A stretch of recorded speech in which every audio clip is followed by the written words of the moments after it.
take a moment and turn and look at the person next to you. What is their facial expression telling you? Are they happy, sad, frustrated, angry, tired? Maybe they're a little intrigued because they haven't noticed you before. Without actually asking them, can you really know? The answer to that question is no, and that realization has changed my life. Let me tell you how. On September 28th, 2017, my then 2-year-old daughter Logan was diagnosed with a rare birth defect that resulted in 10 hospital visits and 7 surgeries over the span of less than 5 years. And as a mother trying to advocate for my daughter, this was not my finest hour. Our first hospital stay was an absolute disaster, with my daughter going 36 hours without anything to eat or drink, and the doctors and nurses at a loss. And as I sat there and looked at my beautiful girl lying in her hospital bed in pain, I didn't know what to do. So I spent a great deal of time doing what I just asked you to do, staring into the faces of the doctors and nurses, trying to figure out the difference between what they were saying and what they were actually thinking. And no matter how hard I tried, I didn't want to hurt anyone's feelings, but I had to find a way to help my daughter. The problem was, I didn't believe in myself. So no matter what I did, all of my attempts were absolutely useless, and I realized quite quickly that my ability to read people's minds was insufficient. So I asked myself, how do I use my superpowers as an instructor and a researcher to find a way to get what I want, to find a way to advocate for my daughter, to find a way to believe in myself? So fast forward to when I became a university professor and I got to teach amazing students. And I quickly realized that many of them suffered from a lack of self-belief the same way that I did. And I tell my students, if their dreams don't scare them, then they're not big enough. Same thing goes for you. But if you don't believe that you can accomplish your dreams, why does it matter anyway? So I started incorporating self-belief activities into our classes, and we have so much fun. My students actually often ask me if we can record these social media, these videos, because they'll go viral. And I remind them that when a professor goes viral, it's rarely a good thing.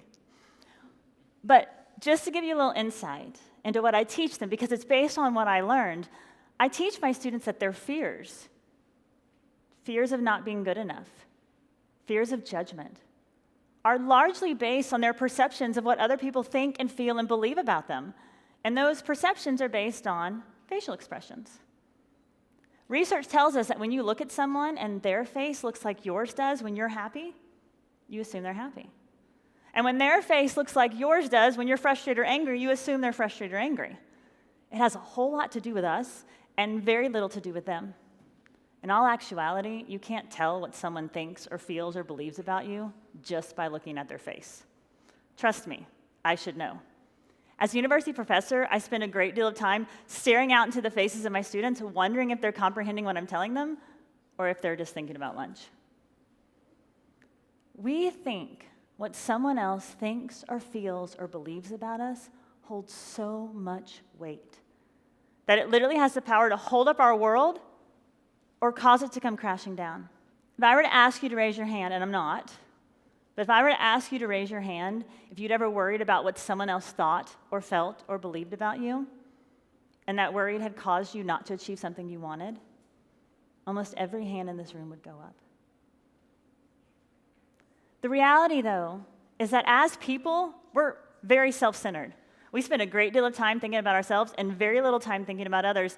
When we do think about others, it's worrying about what they're thinking, feeling, or believing about us. Often, we don't even notice the people around us, which you may have picked up on when I had you do that activity at the beginning of this talk. So if that's the case, why do we spend so much time worrying about others? Chances are we're wrong, and they're not actually thinking about us anyway. What if instead of worrying about what other people think and feel and believe about us, we focus on ourselves and losing the things in our lives that hold us back? In that hospital room with my daughter, I had to lose the things that were holding me back. I had to find a way to advocate for her, advocate for me, and believe in myself. And so do you. So what I learned through my experience and my research is to be the person that I needed to be. I had to lose my mind to gain my self-belief. So you may be asking, really? How am I supposed to lose my mind to gain self-belief? Well, there are actually 4 areas that you have to lose, and I'm going to walk you through those today. Are you ready? So the first area that you have to lose your mind and gain self-belief, are the messages that trigger you. So I want you to think of something that someone has said recently that really bothered you. What was it that aggravated you so? Too often in our life, we focus so intently on the messages that trigger us, and we gloss over the messages that serve us well. And the problem with that is that we're training our brain, because our brains pay attention to what we tell it to pay attention to. When you pay attention to the negative, your brain gives you more negative. When you pay attention to the positive, your brain gives you more positive. It's part of our RAS, or reticular activating system. So if that's the case, we should actually flip it. And we should focus a great deal on the messages that serve us well and try to ignore those messages that trigger us. Now, I'm not saying that what people say should never hurt us or harm us. We're not talking about toxic positivity. But what I am saying is when you can, focus your energy on the things people say that serve you well. And try to ignore the messages that trigger you. Because when we lose the messages that trigger us, that's when we gain our self-belief.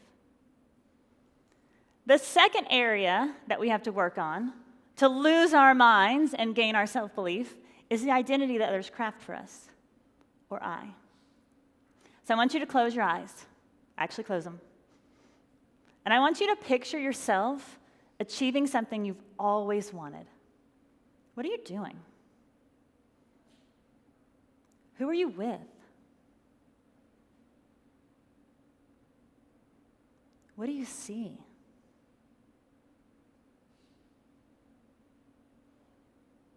What do you hear?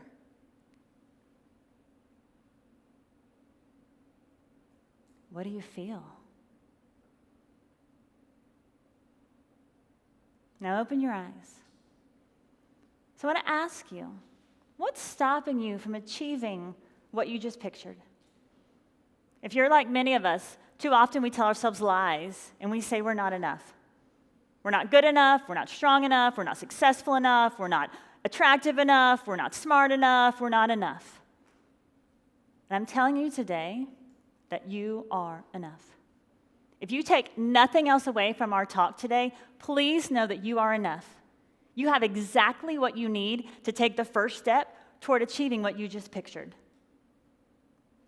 Our society sets unrealistic expectations for us that are almost impossible to attain. But we are more than what this world says we are. And so it's time for us to stop trying to become whatever we think others want us to become and focus on the identity that we want. How do you want to be seen? How do you want to see yourself? Because when you lose the identity that others craft for you and you focus on the identity that you want, that's when you gain your self-belief. The third area that we have to lose our minds and gain self-belief, is negative self-talk, or N. So I want to ask you, when's the last time you said something to yourself that really made you feel good? Something that put a smile on your face. Chances are it wasn't recent enough. Too often we say things about and to ourselves that are completely inaccurate. And the problem with that is the more we say them, the more we start to believe them. Research shows that negative self-talk leads to increased anxiety, stress, and can cause depression. Where positive self-talk leads to increased self-belief, self-confidence, and happiness. So we've got to start reframing the way we talk to ourselves. So I'm going to give you some examples today. Instead of saying something like, I'm not good at math, one of my defaults, we should say, I'm not good at math yet. Instead of saying, I'm so stupid, hopefully you never say that to yourself, we should say, I made a mistake. Instead of saying, I'll never be able to do this, we should say, this is really hard, but I can find resources to help me. And instead of saying, if they aren't happy, it's all my fault, we should say, I'm not responsible for their happiness. Because when we reframe the way we speak to ourselves, that's when we lose the negative self-talk and we gain our self-belief. So the fourth and final area that you have to lose your mind and gain self-belief is destructive habits, or D. So think about what you did to get ready to come here this morning. Did you brush your teeth? Hopefully. Did you shower? Did you exercise? Did you shower after you exercised? Hopefully. The person next to you is really hoping you did. Most of us follow the same habits or routines every day. Habits are fantastic because they're automatic. We do them without thinking about them. And the research on habits hasn't changed in decades. We know that habits generally fall into one of two categories. You have destructive habits that make your life harder, and you have constructive habits that make your life easier. So, common example of a destructive habit would be checking your phone when you're bored. Hopefully you're not doing that now. And negative self-talk, which we just covered. Common constructive habits are things like morning routines and positive self-talk. We've got to stop allowing the destructive habits in our lives that maybe we've had for a long time, but they no longer serve us well, to take over who we want to be. And instead, build more constructive habits into our lives that align with what we want. What destructive habits do you have in your life that you know you need to get rid of? Because when you lose those destructive habits, that's when you gain your self-belief. So that's it. Those are the 4 areas that you have to lose your mind: messages that trigger us, the identity others craft for us, negative self-talk, and destructive habits. Because when you lose your mind, that's when you become the person you are meant to be. I know I did. I'm happy to tell you that after multiple surgeries with 2 of the world's best pediatric gastroenterologists, my now 10-year-old daughter is happy and healthy. That hospital staff on our last visit must have wondered what had happened to me. I was strong, I was confident, I believed in myself. I had learned to show up as the person I wanted to be, not the person that I thought others expected me to be. I had discovered how the power of loss truly allowed me to be my best self. And it will for you too. But I don't want to leave here today without having a conversation about the greater implications of self-belief, especially related to mental well-being. Our world is suffering from a mental health crisis. 1 in 4 people report being affected by mental illness. We do not feel like we are good enough, or strong enough, or successful enough, or smart enough. You may feel that way sometimes too. I know I do. But the good news is that self-belief is contagious. Because as we start to increase our self-belief, we can help others increase their self-belief. Too often, though, we think we have to do something huge to make a big impact on this world. And that is untrue.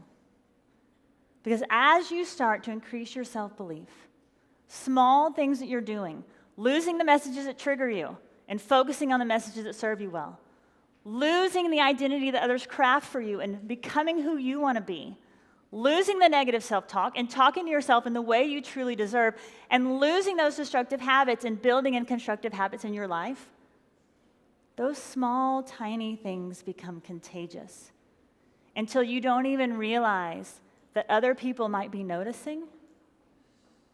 And what started out as very small grew till it was immeasurable. Imagine what our world would look like if all of us just believed in ourselves a little bit more. So I'm going to leave you today with a quote from one of my favorite authors, the late Maya Angelou. And she said, "Do the best you can until you know better. Then when you know better, do better." You've done the best you can regarding your self-belief up to this point. Hopefully after our conversation today, you know a little better. So go out today and do better. Help increase your self-belief and help increase the belief of someone else. You deserve it. And I believe in you.